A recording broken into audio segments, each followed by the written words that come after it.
भाई भाई जय हिंद दोस्तों, नमस्कार। कैसे हैं आप सब लोग? उम्मीद है सभी बहुत अच्छे हैं, शानदार, लाजवाब हैं, ज़बरदस्त, जिंदाबाद हैं। और आप सभी की तैयारी पढ़ाई एकदम अच्छी, एकदम बढ़िया वाली चल रही होगी। आशा है कि बहुत अच्छे तरीके से आप सभी अपनी तैयारी को लेकर चल रहे होंगे। और अच्छे का मतलब होता है कि आप सभी जो भी जितना पढ़ते हैं उसका एक बहुत अच्छा रिवीजन करेंगे। बताइए भाई, कैसे हो आप सब लोग? एक क्वेश्चन मैं पूछ लूँ क्या? चलो चेक कर लेते हैं आपका रिवीजन। तो कल हम लोगों ने प्रेशर के बारे में पढ़ा। मुझे बताइए कि प्रेशर जो है, दाब जो है, वो एक कैसी राशि है? कल हमने उसको अदिश पढ़ा था या सदिश पढ़ा था, यानी कि स्केलर पढ़ा या वेक्टर पढ़ा? बताइए। गुड मॉर्निंग सभी को, नमस्कार भैया जी, नमस्कार।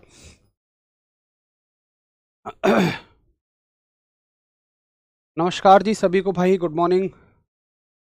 कर्मा बैच लिया है, फिर यकीन बैच क्यों? अच्छा देखो, ये बैच ना, ये क्लास जो है Delhi police, UP police constable और आपकी एसएससी जीडी तीनों में जाती है, क्योंकि तीनों का बिल्कुल फिजिक्स का लेवल बिल्कुल सेम है, बिल्कुल सेम, कोई अक्षर ऊपर नीचे नहीं। तो ये क्लास जो है आपकी तीनों बैच में जा रही है।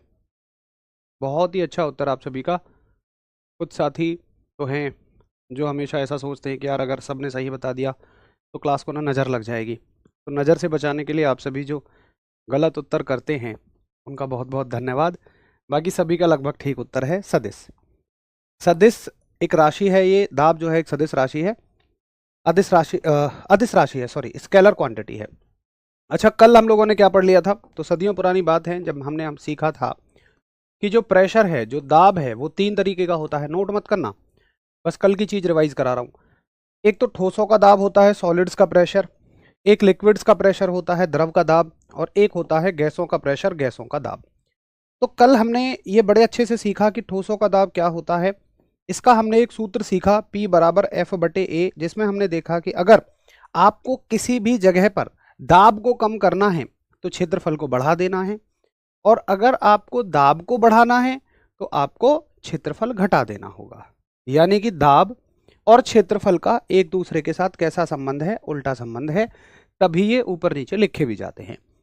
ऊपर नीचे लिखी हुई हमेशा राशियों का संबंध कैसा होता है? एक दूसरे के साथ उल्टा होता है, अपोजिट होता है। ठीक है। एडब्ल्यू टीपीओ कवर नहीं हो पाएगा भैया, माफी चाहूंगा इस क्लास से। दिल्ली पुलिस एडब्ल्यू टीपीओ इससे कवर नहीं हो पाएगा, उसके लिए मैंने अलग से क्लास करा दी है। देखो, यहाँ लगभग हम 25 से 30 क्लास पढ़ेंगे। एडब्ल्यू टीपीओ के लिए मैंने आपको 77 क्लासेस कराई हैं। उसके आपने अगर ये बैच लिया है तो डेफिनेटली एडब्ल्यू टीपीओ वाला भी आपके पास होगा ही। तो वहाँ जाके देखिए, उन क्लासेस को प्रॉपर क्लास कराई हैं। अब चलते हैं हम लोग सॉलिड के दाब के बाद, ये हमने कंप्लीट पढ़ लिया था ठोसों का दाब। अब चलते हैं द्रव के दाब की तरफ, लिक्विड के प्रेशर की तरफ। तो आज की हेडिंग रहेगी, यहीं से हमारी शुरुआत है, द्रव का दाब, यानी कि प्रेशर ऑफ लिक्विड। तो कल हमने बड़े अच्छे से एक बात सीखी कि प्रेशर का मतलब क्या है, दाब का मतलब क्या है।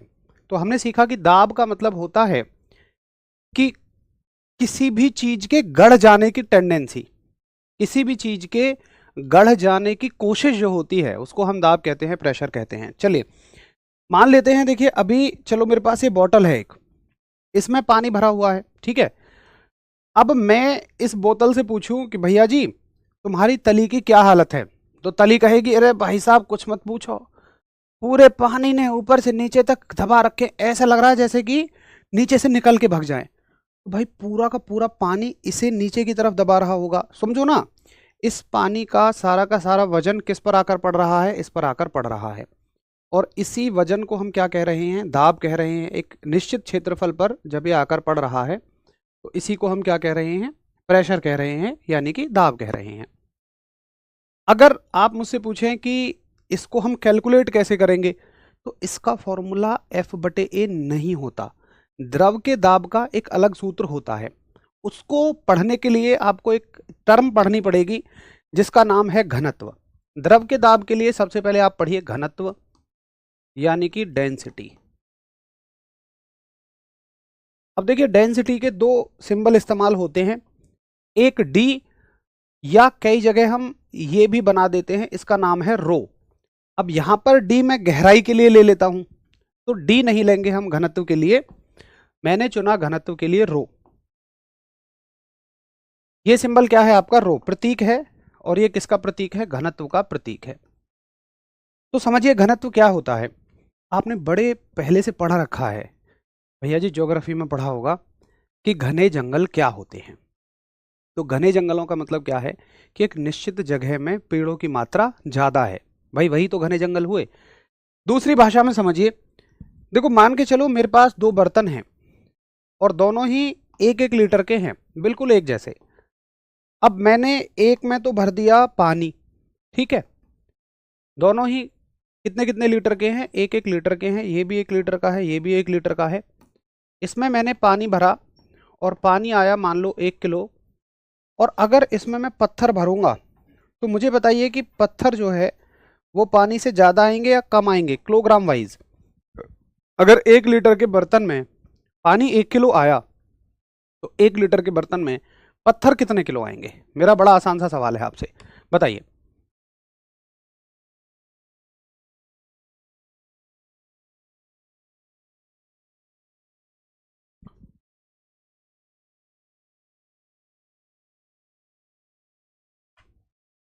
भाई देखना एक बार, 5 तारीख के बाद की क्लास नहीं दिख रही क्या?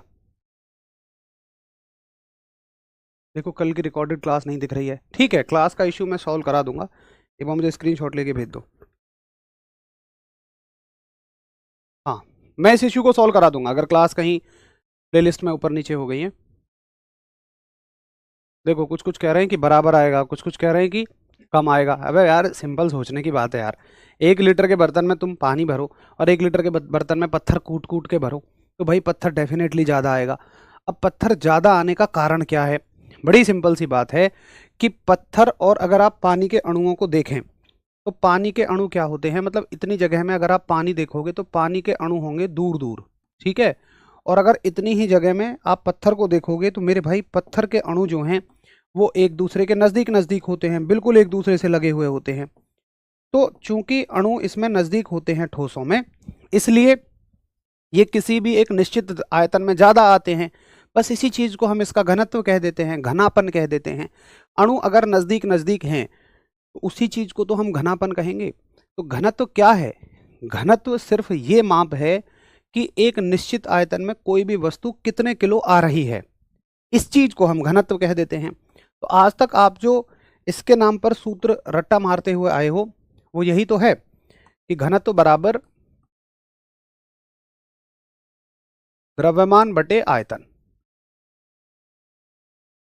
कि एक वस्तु का कितना मास किलोग्राम में आ सकता है किसी निश्चित आयतन में, इसी चीज को हम घनत्व कह देते हैं। अब यहां से चाहे आप फॉर्मूला याद कर लो, उसी से परिभाषा बना लो, भाई घनत्व का फॉर्मूला क्या हुआ, घनत्व बराबर द्रव्यमान बटे आयतन। अब इसका सूत्र यहीं से बन जाएगा, कैसे, कि द्रव्यमान तथा आयतन के अनुपात को घनत्व कहते हैं। द्रव्यमान तथा आयतन के का अनुपात, बस ऐसे लिख दो कि घनत्व क्या है, द्रव्यमान तथा आयतन का अनुपात, यानी कि ratio of mass to volume. अगर इसका फॉर्मूला बनाना चाहो तो वो भी यहीं से बन जाएगा। डेंसिटी को किससे दिखा रहे हो, रो से, मास को किससे दिखाते हो, एम से, और आयतन को किससे दिखाते हो, वी से। लो ये बन गया फॉर्मूला।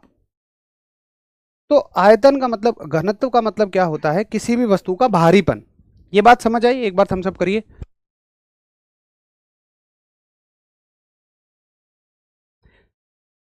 ठीक है,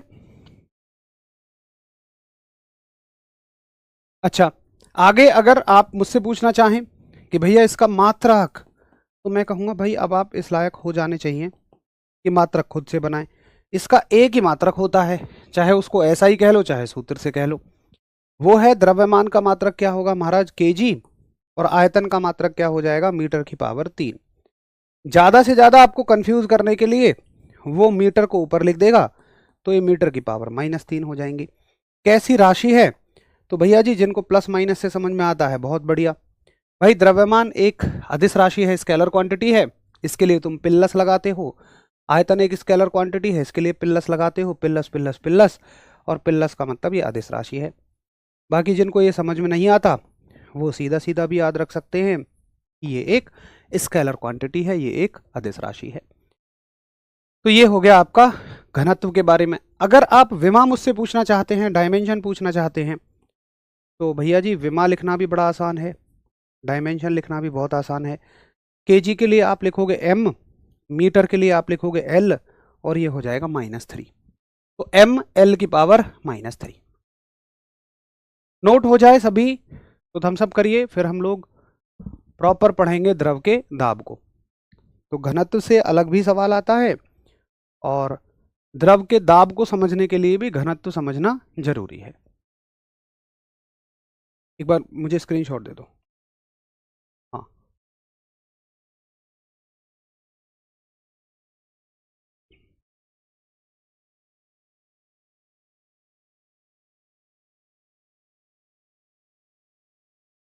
बीएसएफ ट्रेड्समैन के लिए भाई पूरी प्रोसेस जानने के लिए ना आप एक बार वीडियो देखो, मैंने आपको बनवाया बताई है अच्छे से। चलो हो गया। अब देखिए द्रव के दाब को समझिए, क्या होता है द्रव का दाब। अगर आप मुझसे ये पूछना चाहें कि भाई साहब ये एक बॉटल है, ये एक मान लो बॉटल है और इसमें पानी भरा हुआ है। यार इस पे तो दीपिका पादुकोण भी छपी हुई है, वो तो मैं नहीं बनाऊंगा, हम केवल बॉटल बॉटल बनाएंगे। अभी हरीश भैया ने ये बात मुझे बताई थी। अब ये मान लीजिए इसमें भरा हुआ है पानी, ये। तो अगर आप ये जानना चाहें कि इस तली पर कितना दाब लग रहा है, इस तली पर कितना प्रेशर लग रहा है ना,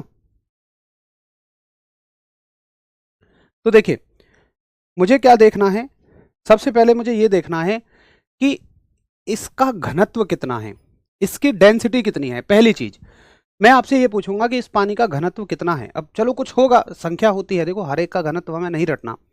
पानी का 1000 होता है, लोहे का 8000 होता है, शहद का 2000 होता है, पारे का 13600 होता है।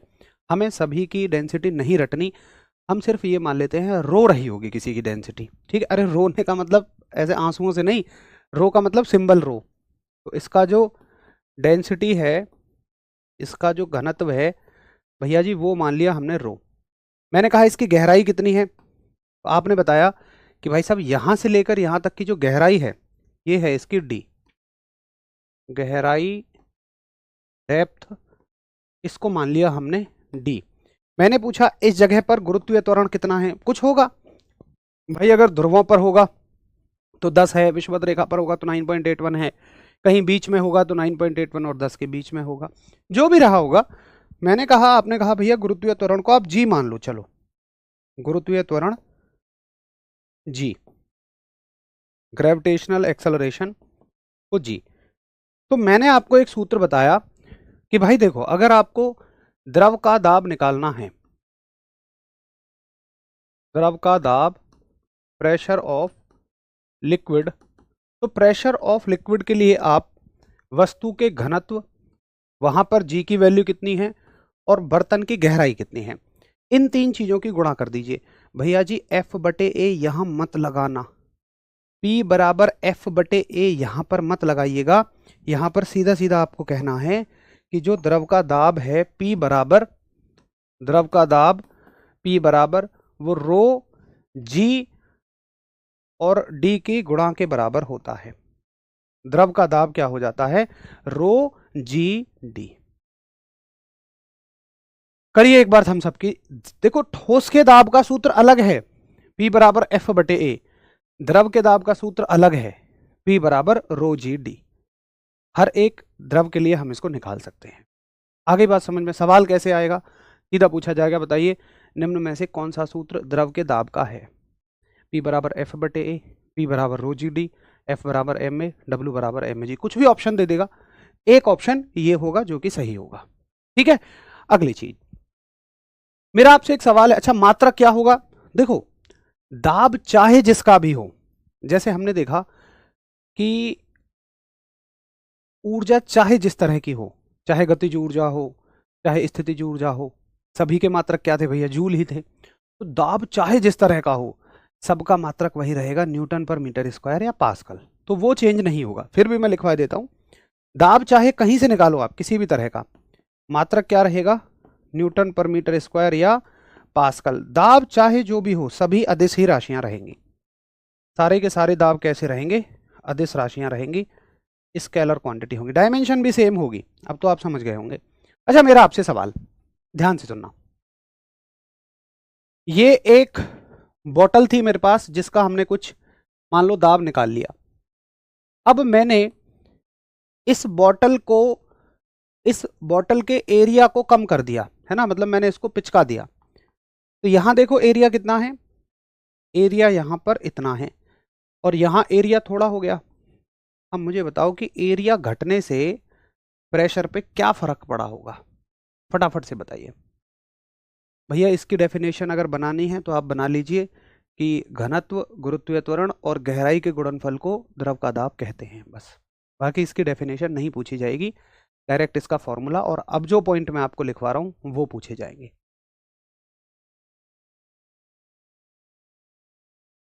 बताइए भाई साहब।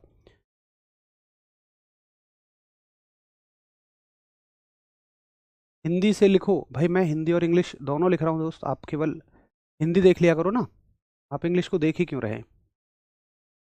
बहुत अच्छे, बहुत अच्छे, वेरी गुड, वेरी गुड, बहुत बढ़िया, बहुत बढ़िया, एक नंबर। जमुड़े आदमी हो तुम, जमुड़े। तुम्हें जहाँ चाहे एग्जामिनर वहाँ कंफ्यूज कर लेगा, क्योंकि तुम लोग जो है ना किसी भी चीज़ को दिल से लगा लेते हो, बिल्कुल। फिर जब चीज़ें हम दिल से लगा लेते हैं तो उसकी बुराइयाँ भी फिर हमें अच्छाइयाँ लगने लगती हैं, जैसे उनकी लगती होंगी, है ना। तो भैया जी आपने P बराबर F/A सूत्र को लगा लिया दिल से, और अब आप सारी चीज़ों को उसी के हिसाब से जज कर रहे हो। मैं आपसे पूछता हूँ, मान के चलो फॉर एग्जाम्पल इस सिचुएशन में इस द्रव का घनत्व था, भाई प्रेशर किससे बन रहा है, प्रेशर मिलकर बनता है रो जी और डी से, ठीक है। इस सिचुएशन में डेंसिटी 10 थी, मान लो फॉर एग्जाम्पल 10 कहां से आया, तुम 20 मान लो, कुछ भी मान लो, है ना। मान लो 10 थी, जी की वैल्यू 10 थी और गहराई इसकी 1 मीटर थी, तो प्रेशर कितना आया, 100 पास्कल। अब यहां से यहां क्या परिवर्तन हुआ होगा भैया, पानी अगर आप दबाओगे तो ऐसा तो है नहीं कि सोना बन जाएगा, या पानी को दबाओगे तो तेल बन जाएगा। असल में डेंसिटी दबाने खोलने से नहीं बदलती है, ये मान लो आप। डेंसिटी चेंज होती है, घनत्व चेंज होता है जब आप लिक्विड ही बदल दो। अगर आप पानी की जगह तेल रखोगे तब डेंसिटी चेंज होगी, पानी की डेंसिटी चेंज नहीं होगी। और मैं आपको बताऊं पानी इनकम्प्रेसिबल लिक्विड है, पानी दबेगा ही नहीं, ठीक है। तो भैया जी पानी का प्रेशर जो है, पानी की डेंसिटी 10 ही रहेगी। जी की वैल्यू, अरे भाई यहां से यहां उठाने में तो बहुत ज्यादा जी की वैल्यू में परिवर्तन नहीं हो गया, ऐसा तो नहीं है कि मैं चंद्रमा पे ले गया इसको, तो जी की वैल्यू भी वही रहेगी। और भैया जी इसकी गहराई, तो गहराई तो मैंने उतनी ही रखी है महाराज जी, प्रेशर यहां भी 100 ही आएगा, प्रेशर यहां भी 100 ही आएगा। अब सिंपल सी बात सोचो, तुमने केवल किस में परिवर्तन किया, तुमने केवल एरिया में परिवर्तन किया। और भैया द्रव के दाब के सूत्र में एरिया है ही नहीं भाई। इस सूत्र में जब एरिया आ ही नहीं रहा तो मुझे बताओ एरिया से फर्क क्या पड़ेगा, कुछ नहीं। आपको याद रखना है कि द्रव के दाब का एरिया से कोई भी फर्क नहीं पड़ता, ये लाइन पेपर में आने वाली है, ठीक है। लिखिए, तो नोट डाल के लिखिए कुछ द्रव के दाब से संबंधित इंपॉर्टेंट चीजें। पहली चीज कि क्षेत्रफल पर द्रव का दाब निर्भर नहीं करता, क्षेत्रफल पर द्रव का दाब निर्भर नहीं करता। प्रेशर ऑफ लिक्विड, ये समझ में आया हो तो थम्स अप करिए। Pressure of liquid does not depend upon area, है ना। तो बहुत इंपॉर्टेंट चीज है। अभी आप देखिए, अगर आप इसको नहीं पढ़ के जाएं, या मतलब कोई भी ना पढ़ के जाए तो सीधा गलती करेगा इसमें, वो एरिया के हिसाब से लगा देगा, भैया एरिया घटा प्रेशर बढ़ा, एरिया बढ़ा प्रेशर घटा। अरे महाराज जी एरिया से सॉलिड के प्रेशर का मतलब है कील पे फर्क पड़ेगा, लोहे की पटरी पे फर्क पड़ेगा, चाकू की धार पे फर्क पड़ेगा, तुम्हारे हाथों पे फर्क पड़ेगा, लेकिन पानी पे उस बात का कोई फर्क नहीं पड़ेगा, तेल पे उस बात का कोई फर्क नहीं पड़ेगा। ठीक है, अगला दूसरा पॉइंट है। अब सवाल आता है कि अच्छा फिर ये निर्भर किस पर करता है। देखो, द्रव का दाब निर्भर करता है, सवाल ये आएगा कि द्रव का दाब किस चीज पर निर्भर करता है, तो आपका उत्तर होगा भैया जी द्रव का दाब निर्भर करता है घनत्व पर, गुरुत्वीय त्वरण पर और गहराई पर, तीनों पर निर्भर करता है। तो ये चीज अलग से शायद लिखवाने की जरूरत नहीं है। तो और इससे सवाल क्या आ सकता है, इसको तो तुम कर लोगे। सवाल आएगा कि गहराई बढ़ने से द्रव के दाब पर क्या फर्क पड़ेगा। देखो कैसे भी समझ लो यार, अगर यहां एक संख्या बढ़ेगी, मान लो 1 मीटर की जगह मैं इसको 2 मीटर कर दूं, तो 10 दूनी 100, 100 दूनी 200, तो सीधा सीधा दाब 2 गुना हो जाएगा। तो गहराई बढ़ने से दाब बढ़ेगा, द्रव का दाब, प्रेशर बढ़ने से, वो गहराई बढ़ने से लिक्विड का प्रेशर बढ़ेगा। और सिंपल सोचो यार तुम, एक बात बताओ मुझे कि ये बॉटल है, अगर मान लो इसकी गहराई इतनी होती तो इतना सा पानी इसको दबा रहा होता, बट तुमने गहराई बढ़ा दी, गहराई बढ़ाई तो ज़्यादा पानी आएगा अब इसमें, ज़्यादा पानी ज़्यादा दबाएगा, तो गहराई बढ़ने से द्रव का दाब बढ़ जाता है। लिखिए अगला पॉइंट, गहराई बढ़ने से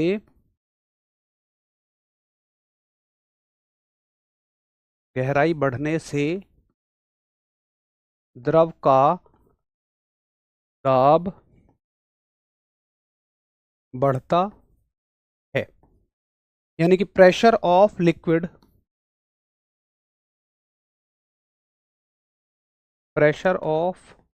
लिक्विड इंक्रीजेज विद डेप्थ। ठीक है, कि गहराई के बढ़ने से द्रव का दाब बढ़ता है। करिए एक बार थम्स अप, जिनका नोट हो गया थम्स अप करिए, जिनको दोबारा समझना है सुनिए।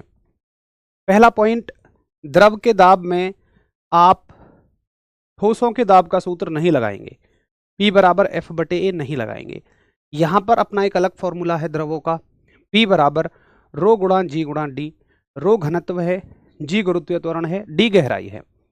अगला पॉइंट, द्रव के दाब का क्षेत्रफल से कोई संबंध नहीं होता, उसका संबंध गहराई से होता है। क्षेत्रफल बदलने से द्रव का दाब नहीं बदलेगा, जबकि गहराई के बदलने पर द्रव का दाब बदलेगा। गहराई बढ़ेगी द्रव का दाब बढ़ेगा, गहराई कम होगी द्रव का दाब कम होगा। बड़ी सिंपल सी बात है। ठीक है, तो यहां तक मेरे हिसाब से किसी को कोई भी समस्या नहीं है। तो ये दोनों बहुत इंपॉर्टेंट पॉइंट हैं जो द्रव के दाब से संबंधित हैं, क्योंकि एक साथी यहां गलती करने के चांसेस उसके बहुत ज्यादा हैं। जिसने ठीक से नहीं पढ़ा चीजों को वो पक्का यहां गलती करके आएगा। चलो, तो ये हो गया हमारा प्रेशर ऑफ द लिक्विड। दो टॉपिक हमने कवर कर लिए, एक डेंसिटी कवर कर ली और एक pressure of the liquid cover कर लिया। कुछ उससे जुड़े हुए अच्छे तथ्य देख लिए जो एग्जाम में पूछे जाएंगे। आज का तीसरा टॉपिक पढ़िए, पास्कल्स लॉ, पास्कल का नियम, पास्कल्स लॉ, पास्कल का नियम। और आओ समझते हैं एक बार कि क्या होता है पास्कल का लॉ। देखो, एक वैज्ञानिक बड़े बेहतरीन, उन्होंने एक बात बताई कि देखो भैया, अगर मान लो ये किसी बर्तन में पानी भरा हुआ है या कोई भी लिक्विड भरा हुआ है, ना केवल पानी, कोई भी लिक्विड तरह से भरा हुआ है, और मान लीजिए आप इसमें कोई वस्तु लेकर आते हैं। जैसे मान लीजिए मैं इस वस्तु को इस पानी में लेकर आता हूं और ये वस्तु इस तरह की है कि ये इसमें बीचों बीच जाके रुक जाती है, ना ये पूरी डूबती है ना ये ऊपर ऊपर तैरती है। ये वस्तु पानी के हिसाब से ऐसी है कि ये बीचों बीच जाके रुक जाएगी। अब सुनिए क्या रहा होगा भाई, जब ये वस्तु जाएगी तो ये अपनी जगह बनाएगी, ये पूरी तरह से ठोस है, फील करो इस बात को, ये पूरी तरह से ठोस है, ये अपनी जगह बनाएगी, जगह बनाने के चक्कर में पानी को हटाएगी। तो पानी पहले तो हटके, जब ये गहराई में जा रही होगी तो पानी पहले तो हटके ऊपर ऊपर ऐसे ऐसे करके चला जाएगा, ऐसे ऐसे करके चला जाएगा, लेकिन जैसे ही ये वस्तु रुकेगी पानी वापस से आके अपनी जगह मांगेगा। पानी कहेगा हमारी जगह दो भाई। देखो, जब तुम किसी चीज को डालो पानी हटेगा, और जैसे ही ये रुकेगी पानी वापस से आके अपनी जगह मांगेगा। तो भाई पानी जब वापस से आके अपनी जगह मांगेगा तो वो इसको सभी दिशाओं से दबाएगा, वो इसको सभी डायरेक्शन से कंप्रेस करना शुरू करेगा। ऐसे भी करेगा, ऐसे भी प्रेस करेगा, ऐसे भी प्रेस करेगा, ऐसे भी प्रेस करेगा। अब सुनो, पानी जो है ना एक निश्चित जगह पर ऐसा है जैसे कील चुभ रही हो, ये वस्तु ऐसे महसूस करेगी जैसे मुझ में बहुत सारे बिंदुओं से कील चुभ रही हो हर एक जगह से। तो पास्कल साहब ने ये कहा कि ये जो पानी दबा रहा है ना इस वस्तु को, ये हर एक दिशा में समान है। इसका जो दबाना है ना वो हर एक दिशा में समान है, यानी प्रेशर हर एक दिशा में समान लगेगा। अगर अगर इधर से 2 पास्कल दबाया जा रहा है तो भैया जी यहां से भी 2 पास्कल दबाया जाएगा, यहां से भी 2 पास्कल दबाया जाएगा और यहां से भी 2 पास्कल। तो द्रव का दाब प्रत्येक दिशा में समान रहता है। The pressure of liquid is same in all the directions. एक बार थम्स अप करोगे, ठीक है भाई। यह गैसों का दाब छूट गया, वो नहीं पढ़ना। अरे भाई अभी लिक्विड के दाब से तो निकल जाओ। लिक्विड का दाब बहुत बड़ा टॉपिक है, लिक्विड के बारे में तो चल रहा है, लिक्विड का प्रेशर ही तो चल रहा है, इसमें अलग अलग टॉपिक हैं, वो सबसे लास्ट में पढ़ेंगे। तुम इस बात की चिंता मत करोगे, कुछ भी छुड़वा दूंगा मैं। जितना तुम सोचते हो उससे उतना उससे ज़्यादा ही मैं आपको करा के चलूँगा, बस आप फोकस करो समझने पर। मुझे थोड़ा ऐसा लगता है कि जब मैं यहाँ समझा रहा होता हूँ और आप टक टक टक कमेंट टाइप कर रहे हो तो आपने सुना नहीं मेरी बात को, फिर बस आप उसको रट रहे होते हो। चलो तो करिए नोट कि पास्कल का नियम क्या कहता है कि द्रव का दाब प्रत्येक दिशा में समान रहता है। द्रव का दाब प्रत्येक दिशा में, पास्कल के नियम अनुसार द्रव का दाब प्रत्येक दिशा में समान रहता है।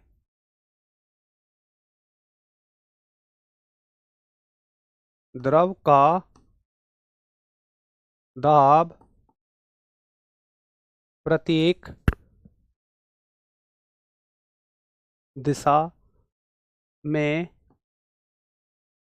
समान होता है, यानी कि प्रेशर ऑफ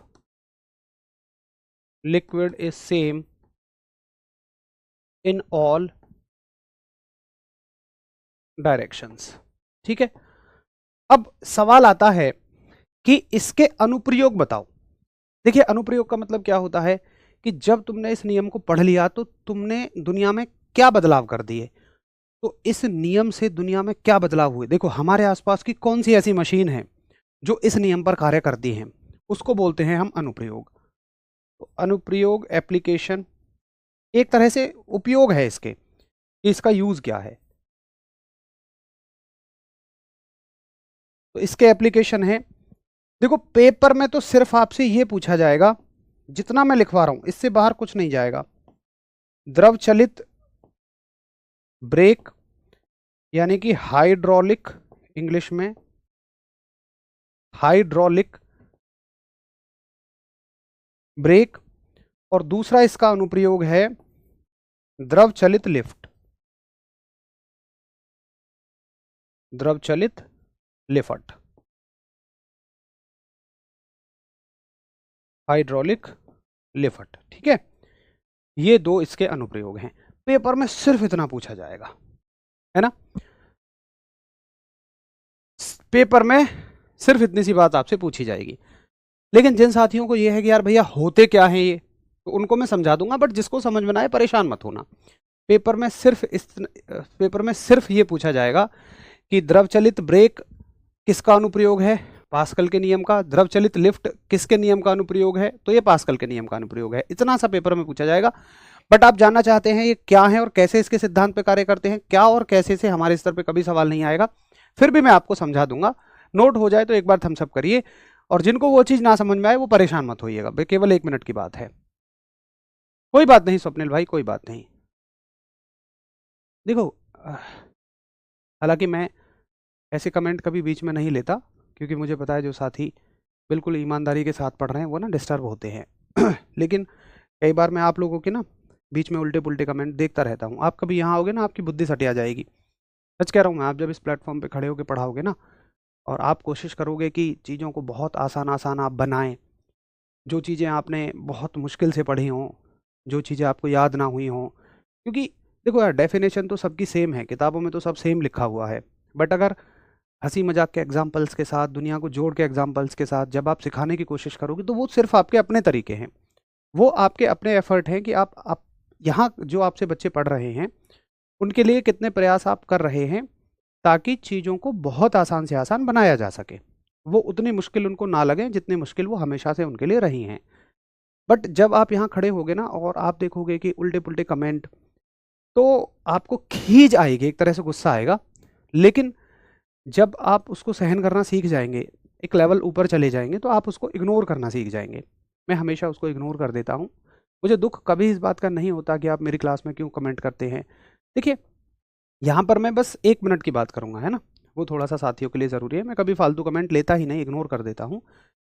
लेकिन बस 1 मिनट की बात है। देखो, जब आप कमेंट कर रहे होते हो ना, तो मुझे ऐसा लगता है जैसे आप मेरी बातों को फिर नहीं सुन रहे हैं, या किसी भी टीचर की बातों को आप नहीं सुन रहे हैं। उस समय पर आप अगर सुनेंगे नहीं, समझेंगे नहीं, तो फिर किताबों में लिखी हुई चीज़ें आपके लिए सिर्फ़ और सिर्फ़ एक, मतलब कॉपी में लिखी हुई चीज़ें ऐसे रह जाएंगी जैसे बाज़ार में मिलने वाली किताबें, तो वो कभी आपको समझ में नहीं आएगा। तो भाई एक रिक्वेस्ट है सभी से कि अच्छे से चीज़ों को सुना करो। ये पूरा सुनने वाला सब्जेक्ट है, समझने वाला सब्जेक्ट है, ठीक है? चलो, तो देखिए द्रव चलित ब्रेक इस पर कैसे काम करते हैं, हाइड्रोलिक ब्रेक इस पर कैसे काम करते हैं। उसके लिए हमें हाइड्रोलिक ब्रेक को देखना पड़ेगा कि कहाँ होते हैं। तो ये है आपके हाइड्रोलिक ब्रेक, हाइड्रोलिक ब्रेक। चलो, या डिस्क ब्रेक उठा लेते हैं। हाइड्रोलिक ब्रेक में सबसे अच्छा एग्जाम्पल इसका मिलेगा हमें, डिस्क ब्रेक। जैसे आप जब नई बाइक लाते हैं तो आप कहते हैं ना, ओ भाई मेरी बाइक में तो डिस्क ब्रेक है। देखो, इस तरह के ब्रेक जो आपने सभी ने लगे देखे होंगे, ये होते हैं डिस्क ब्रेक। ये इस तरह की एक डिस्क लगी होती है, एक सेकंड रुकना। ये डिस्क जो है ना, ऊपर से इसमें कवरिंग होती है जिसमें कुछ छेद छेद जैसे बने होते हैं। इस तरह से आप देखते होंगे जब नई बाइक लाते हैं, आप कहते होंगे भाई मेरी बाइक में डिस्क ब्रेक है, डिस्क ब्रेक है। तो डिस्क ब्रेक आजकल आने लग गए, अभी थोड़े समय पहले आने लगे। उससे पहले ड्रम ब्रेक हुआ करते थे। अब डिस्क ब्रेक में क्या फ़ायदा है? देखिए, डिस्क ब्रेक में आप देखते होंगे ब्रेक के पास एक डब्बी रहती है जिसमें एक लिक्विड रहता है। जैसे ही आप ब्रेक दबाते हैं तो वो लिक्विड यहाँ आता है, और ये जो डिस्क है, ये जो चकती है, ये पहिए से जुड़ी हुई होती है। यहाँ से पहिया इसका जुड़ा होता है। जैसे ही लिक्विड आता है, मतलब आपको ब्रेक लगाने हैं, तो ये लिक्विड इस पैड के ऊपर आता है, और ये पैड इस डिस्क में ऐसे फंसा हुआ है। ये आपकी डिस्क है और ये पैड जो है इसमें ऐसे फंसा हुआ है। जैसे ही लिक्विड आएगा, ये पैड इस डिस्क को पकड़ लेगा, एकदम से ऐसे जकड़ लेगा, और ये डिस्क यहीं कहीं जाम हो जाएगी बिल्कुल। अभी देखो ये आगे चल रही है, स्मूथ मोशन है, लेकिन जैसे ही ये पैड इसको पकड़ लेगा, ये डिस्क कहीं आगे नहीं जाएगी। और जब ये डिस्क आगे नहीं जाएगी तो पहिया आगे नहीं जाएगा, बाइक आपकी रुक जाती है। लेकिन इसमें पास्कल साहब का सिद्धांत कहाँ है? देखो, पास्कल साहब ने ये कहा कि भाई लिक्विड का प्रेशर हर डायरेक्शन में सेम है। अगर लिक्विड का प्रेशर हर डायरेक्शन में सेम ना हो तो क्या हो? देखो, ये मान लो 4 पॉइंट से ये पैड जो है इसको दबा रहा है ऐसे करके। अगर मान लो यहाँ प्रेशर ज़्यादा होता, यहाँ कम होता, तो यहाँ ज़्यादा होने की वजह से रुक जाएगा, लेकिन कम होने की वजह से ये यहाँ से भगने की कोशिश करेगी। तो आपकी जो बाइक है वो कैसे रुकेगी? ऐसे ऐसे करके रुकती। यानी कि अगर लिक्विड का प्रेशर हर डायरेक्शन में सेम ना होता तो बाइक ऐसे ऐसे करके झटके खा खा के रुकती। लेकिन हम आंख बंद करके लिक्विड पे भरोसा कर लेते हैं कि भैया जी ये हर डायरेक्शन में सेम प्रेशर लगाएगा। और आजकल हाइड्रोलिक के उपयोग ने ना दुनिया बदल दी है।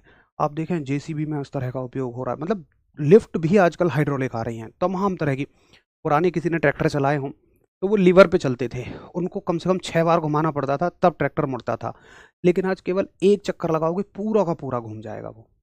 तो इस तरह से आपका हाइड्रोलिक काम करता है। जिसको समझ आ गया बहुत बढ़िया, नहीं आया तो इससे पेपर में कोई सवाल नहीं आएगा। सिर्फ आपको ये समझना है, ये याद करना है कि द्रव चलित ब्रेक किसके सिद्धांत पर कार्य करते हैं? पास्कल साहब के सिद्धांत पर कार्य करते हैं, ठीक है। अच्छा, अगला मुद्दा क्या है? ये हो गया हमारा पास्कल साहब का नियम। अब देखिए, इसके आगे एक टॉपिक बहुत शानदार सा आएगा जिसको हम बोलते हैं उत्प्लावन बल। ये सब लिक्विड के प्रेशर में ही चल रहा है, उत्प्लावन बल, यानी कि बायोंसी फोर्स। इसको हम दिखाते हैं एफ और बी से, ठीक है। बायोंसी फोर्स को हमने दिखाया एफ और बी से। आओ जरा एक बार देखें क्या होता है बायोंसी फोर्स, उत्प्लावन बल। देखो, हाँ बिल्कुल सही बात है, पावर स्टीयरिंग होता है, कार में ड्रम होता है, ना ना ना ना, वो ड्रम नहीं होती हैं, डिस्क होती है। ड्रम तो बहुत पुराने समय की टेक्नोलॉजी थी, अब तो वो खत्म हुई। देखिए उत्प्लावन बल क्या होता है, बायोंसी फोर्स क्या होता है। आपने कभी महसूस किया हो कि जब आप पानी में या किसी भी लिक्विड में किसी वस्तु को डुबोते हैं, जैसे मान लीजिए ये पानी है आपका, और जब आप इसमें किसी भी वस्तु को डुबोते हो तो आपको ऐसा नहीं लगता कि वस्तु नीचे से ऊपर की तरफ उछाल मारती है। ऐसा किस किसने फील किया है। हमने किसी वस्तु को डुबोया, जैसे आप एक तस्तरी लें, प्लेट लें, और प्लेट को पानी में डुबोने की कोशिश करें तो ऐसा लगता है जैसे बहुत ताकत हमें लगानी पड़ रही है। क्यों? क्योंकि नीचे से कोई उस पर ताकत लगा रहा है, इसकी वजह से हमें बहुत सारी ताकत लगानी पड़ रही है। या आप एक मग्गा लें, सिंपल जो नहाने वाला होता है, उसको आप पानी में ऐसे डुबोएं और छोड़ दें, एकदम से वो ऊपर उछाल मारेगा। किस किसने फील किया है जरा। ऐसा क्यों होता है समझिए। ऐसा इसलिए होता है कि जब भी आप लिक्विड में किसी वस्तु को डुबोते हैं ऐसे, तो देखो इस वस्तु का जो वजन है ना, इस वस्तु का जो भार है, वो हमेशा कहाँ काम कर रहा होता है, नीचे की तरफ। इस वस्तु का वजन चाहता है कि ये वस्तु नीचे आ जाए। ये क्या है, इस वस्तु का वजन यानी कि वेट, जिसको हम W से दिखाएंगे, और ये चाहता है कि वस्तु नीचे डूबती हुई चली जाए। सबने किया है, बिल्कुल सही बात है, बचपन में सबने ये वैज्ञानिक गिरी की हुई है, बस अब उसको जोड़ने की बात है। तो ये भी सबको क्लियर है कि वस्तु जो है वो अपने वजन की वजह से नीचे आती है, अपने वेट की वजह से नीचे आती है। अब अगर मान लो ये वस्तु पानी को नीचे दबा रही है, भाई यही तो हो रहा है, पानी में इसको फील करो, जब आपने डाला तो ये पानी को नीचे दबा रही है। तो न्यूटन साहब के क्रिया प्रतिक्रिया के नियम से अगर ये वस्तु पानी को नीचे दबाएगी तो भैया पानी भी तो इसे ऊपर की तरफ दबाएगा। तो क्रिया प्रतिक्रिया के हिसाब से एक उल्टी दिशा में इस वस्तु पर बल लगता है, और भाई इस बल को हमने कहा ये द्रव के द्वारा वस्तु पर लगाया गया बल है। वजन क्या है, वेट क्या है, वेट है वस्तु के द्वारा द्रव पर लगाया गया बल, और उसका उल्टा द्रव के द्वारा वस्तु पर जो बल लगता है वो निश्चित तौर पर इस वस्तु को ऊपर उठाएगा। उसको बोलते हैं हम उत्प्लावन बल यानी कि बायोंसी फोर्स। इसको दिखाते हैं हम FB से। तो मैं बहुत सिंपल शब्दों में बायोंसी फोर्स की परिभाषा लिख रहा हूं। उत्प्लावन बल के लिए मैं कह रहा हूं कि जब किसी वस्तु को द्रव में डुबोया जाता है तो वस्तु पर द्रव के द्वारा ऊपर की दिशा में एक बल लगता है, जिसे हम उत्प्लावन बल कहते हैं। तो ये सबको समझ आ जाएगी। नोट करिए मेरे साथ कि द्रव में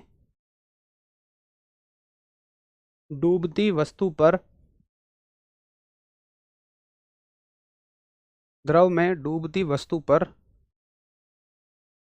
द्रव द्वारा ऊपर की ओर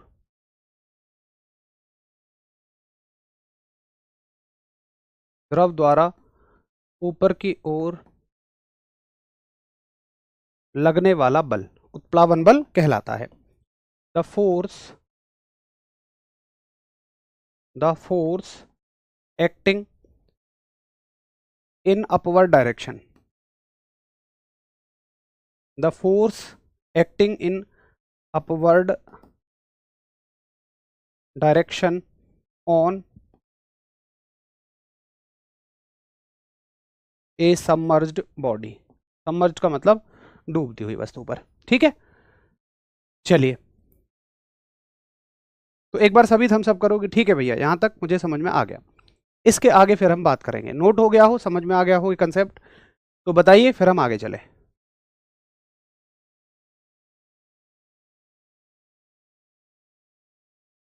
हाँ, ये सब लिक्विड का पार्ट चल रहा है। ये प्रेशर असल में है ही लिक्विड का चैप्टर। 80% लिक्विड है, 10% सॉलिड और गैस है।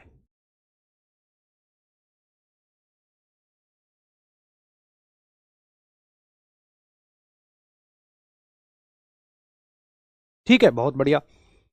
अब देखो मेरा सवाल आपसे कि मान लो किसी वस्तु का वजन है 20 न्यूटन, तो उस पर उत्प्लावन बल कितना लगेगा, मुझे ये बताइए।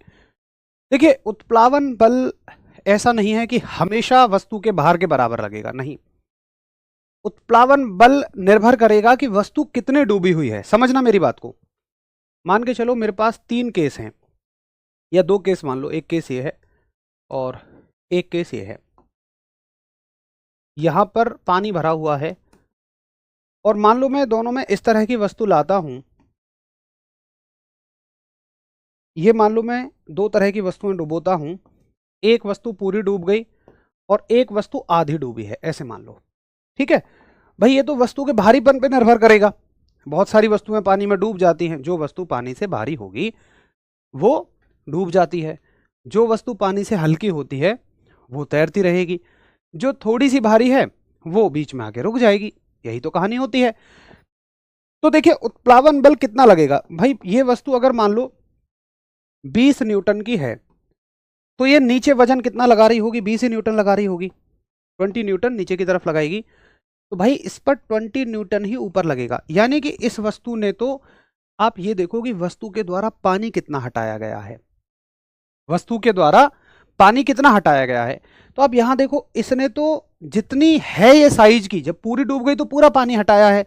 लेकिन यहां देखो, अगर भाई ये 20 न्यूटन की वस्तु है ना, अगर ये 20 न्यूटन की वस्तु है तो इसने कितना पानी हटाया है, आधा पानी हटाया है। मैं कह रहा हूं ये आधी डूबी है फॉर एग्जाम्पल, तो भैया इसने आधा ही तो पानी हटाया है, तो उत्प्लावन बल जो इस पर लगेगा वो आधा ही लगेगा और उसका मान कितना हो जाएगा, 10 न्यूटन।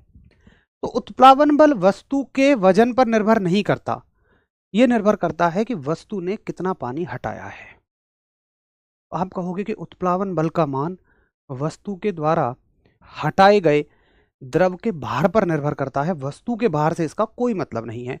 ये बहुत गहरी बात है, आगे जाकर बहुत अच्छा इस्तेमाल इसका है। तो यहां से सीधा सवाल आएगा कि उत्प्लावन बल बराबर होता है, पहला ऑप्शन होगा वस्तु के भार के। हर स्थिति में वस्तु के भार के बराबर नहीं होगा भाई। देखो अगर वस्तु पूरी डूब गई, यानी कि वस्तु ने पूरा पानी हटाया, जितनी साइज की खुद है उतना पूरा पानी हटाया, तो बिल्कुल पूरा लगेगा। बट अगर वो पानी ही आधा हटा रही है तो उत्प्लावन बल आधा लगेगा। तो बेशक वस्तु पूरी पानी के ऊपर रखी है, लेकिन उत्प्लावन बल का मान निर्भर करेगा कि वो कितना पानी हटा रही है। तो जितना पानी वो हटाएगी उतना उत्प्लावन बल लगेगा। जरा बताइए कि हाँ जी मुझे बात समझ में आ गई है। तो आप लिखेंगे, ये बनाना मत, यहीं से सीधा लिख लेना कि उत्प्लावन बल वस्तु द्वारा हटाए गए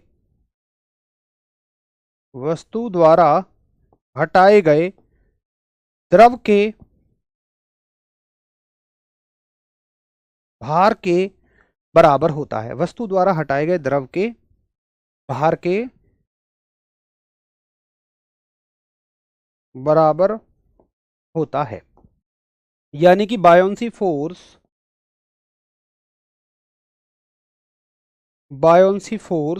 इज इक्वल टू, मेरे पास थोड़ी सी जगह कम है, एक काम करता हूं ना, चलो हेडिंग तो सबने डाल ही ली होगी, मैं इसको ऊपर उठा देता हूं। Buoyancy force is equal to weight of the liquid displaced. इसको देखो ऐसे भी समझो, ऐसे भी समझ सकते हैं आप इसको कि जैसे वस्तु डूबी तो ये पानी हटा रही है। अब देखो जितना पानी हटा, 1 सेकंड के लिए हटा, फिर इसने आके अपनी जगह मांगी, उसके चक्कर में ये वस्तु को नीचे से ऊपर उठा रहा है। तो भाई जितना पानी हटेगा उतना ही तो ऊपर उठाएगा, तो जितना पानी हटा उतना ही उत्प्लावन बल लगा। बड़ी सिंपल सी बात है। तो बायंसी फोर्स वस्तु के भार पर निर्भर नहीं करता, ये निर्भर करता है कि वस्तु ने कितना पानी हटाया। एक बार फटाफट से थम्स अप करिए कि जी भैया ये मुझे क्लियर है। बायंसी फोर्स क्या होता है और बायंसी फोर्स किसके बराबर होता है। अब देखो ये तमाम बातें जो हमें दी हैं, ये दी हैं आर्किमिडीज साहब ने। तो इन सारी बातों को हम कहते हैं आर्किमिडीज का सिद्धांत। तो सवाल आएगा उत्प्लावन बल का संबंध किससे है, वो आर्किमिडीज साहब के सिद्धांत से है। तो अगले पेज पर हम इसे लिखेंगे। आप मुझे कंफर्मेशन दीजिए थम्स अप करके कि ये नोट हो गया। वेरी गुड, आगे चलें। डायग्राम बनाने चाहो बना लो, इसमें पूछने की क्या बात है यार, एक लाइन लिखनी है अगर आपको लगता है डायग्राम से बेहतर समझ में आ रहा है तो बना लो, लग रहा है नहीं समझ में आ रहा तो मत बनाइए। ज़रूरत तो नहीं है वैसे इस चीज़ को समझने के लिए, बट अगर ठीक है लग रहा है समझने में ज़रूरी है तो बना लो, उसमें पूछने की क्या बात है। चलो आगे देखिए, इसमें आप लिखेंगे अगली लाइन कि इसे आर्किमिडीज का सिद्धांत कहते हैं। वस्तु का डूबना तैरना ये सब आर्किमिडीज साहब ने ही बताया। आर्किमिडीज का सिद्धांत कहते हैं। This is called as Archimedes principle. This is called as Archimedes ई होगा यहाँ प्रिंसिपल। ठीक है, तो अगर आपको यहाँ तक समझ में आ गया तो आज की कहानी को हम यहीं तक रखेंगे, और कल हम एक बहुत शानदार सी बात पढ़ेंगे, और वो ज़बरदस्त वाली बात रहेगी कि नोट भी करते रहो, मेरी बात सुनते भी रहो। वो ज़बरदस्त बात रहेगी, वो चर्चा का विषय रहेगा कि आप देखते होंगे एक कील लोहे की जो इतनी सी होती है वो डूब जाती है, और एक उसी लोहे से बना हुआ बहुत बड़ा भारी जहाज तैरता रहता है। तो कल इस बात पर हम चर्चा कर रहे होंगे। उसके लिए पूरा का पूरा कंसेप्ट जो है वो उत्प्लावन बल का लगेगा, पूरा का पूरा कंसेप्ट बायोंसी फोर्स का लगेगा। तो भैया जी रिक्वेस्ट है कि बायोंसी फोर्स को अच्छे से याद करके आना। देखिए अगर आप सिर्फ रट्टा मारते हुए रह जाएंगे, कंटेंट ओवर हो गया है, जिस साथी को जाना है जा सकते हैं, जिनको 1 मिनट की बात सुननी है सुन सकते हैं। तो भैया जी अगर आप इन चीज़ों को रटेंगे, हर एक चीज़ पिछली चीज़ से रिलेटेड है। आपने अगर किसी भी एक चीज़ को नहीं समझा तो कुछ समझ नहीं आएगा। किसी एक चीज़ को रट लिया तो सारी चीज़ रटोगे ही, लेकिन एक चीज़ को समझ लिया अगली चीज़ अच्छे से समझ में आएगी, उसके अगली चीज़ अच्छे से समझ में आएगी। तो आपको चीज़ों को थोड़ा सा समझ के चलना है। उससे क्या होगा, देखो एक तो आपको याद रखने में आसानी होगी, दूसरा आपका एक इंटरेस्ट बढ़ेगा। असल में मुझे कभी नहीं लगता कि बगैर समझे किसी चीज़ को आप याद रख सकते हो। या तो उसको समझो, अगर समझने की ज़रूरत नहीं है, कई बार बहुत सारी चीज़ों में हमारे साथ टाइम की लिमिट है, लेवल की लिमिट है, तो हम उसको किसी ट्रिक से याद करें। तो आइदर ट्रिक और समझ, दो चीज़ें ज़रूर होनी चाहिए। बिल्कुल डायरेक्ट रट्टा तो मत मारिएगा। चलो कल इस चीज़ को सीखेंगे कि क्यों उसी लोहे की बनी हुई छोटी सी कील डूब जाती है जबकि इतना बड़ा जहाज जो है वो तैर जाता है। मिलेंगे कल, अच्छे से रिवाइज करके आइएगा। नमस्कार, धन्यवाद, जय हिंद।